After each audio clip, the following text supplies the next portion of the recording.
তীব্র দাবদাহ, রুক্ষ, ফাটা এক প্রান্তরের বুক চিরে ছুটে চলা যান্ত্রিক দানব থেকে আচমক্কা ছিটকে পড়ল এক অবলা প্রাণ। তপ্ত মাটিতে শুরু হলো তার বাঁচার তীব্র আকুতি। আকাশ চিরে ত্রাতার মতো নেমে এলো আমাদের হিরো, দয়ালু আফ্রিকান গ্রে তোতা। সে বুঝল এই প্রাণের গর্ভে লুকিয়ে আছে বিশাল এক ভবিষ্যৎ। অসীম চেষ্টায় তাকে টেনে নিল ছোট্ট এক জলের গর্তে। ফিরল নতুন আশা, কিন্তু ভবিষ্যৎ বাঁচাতে চাই বিশাল এক জলাশয়। দৃঢ় সংকল্পে কঠিন মাটি খুঁড়তে শুরু করলো তোতা।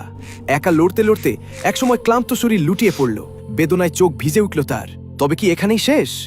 না, নিঃস্বার্থ কান্নায় প্রকৃতিও সাড়া দেয়।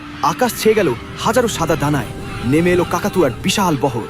সবার সম্মিলিত শক্তিতে চোখের পলকেই ফাটা প্রান্তর রূপ নিল এক বিশাল গর্তে।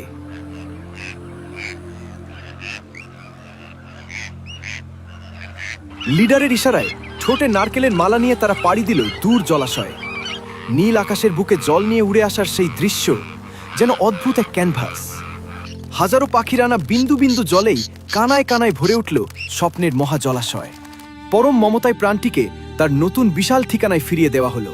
আর ভবিষ্যৎ সুরক্ষিত রাখতে লিডার ও তার বন্ধুরা পুকুরের চারপাশে রোপণ করল অসংখ্য ফলের চারা।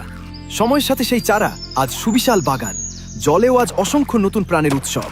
গোধূলির শান্ত আলোয় হিরোদের নীরব বার্তা, কখনো হাল ছাড়বেন না। একা আমরা এক বিন্দু, একসাথে আমরা বিশাল মহাসাগর। প্রকৃতির প্রতি দয়া দেখান, সে হাজার গুণে ফিরিয়ে দেবে। গল্পটি হৃদয় ছুঁলে ভিডিওতে একটি লাইক দিন এবং ফলো করে সাথেই থাকুন।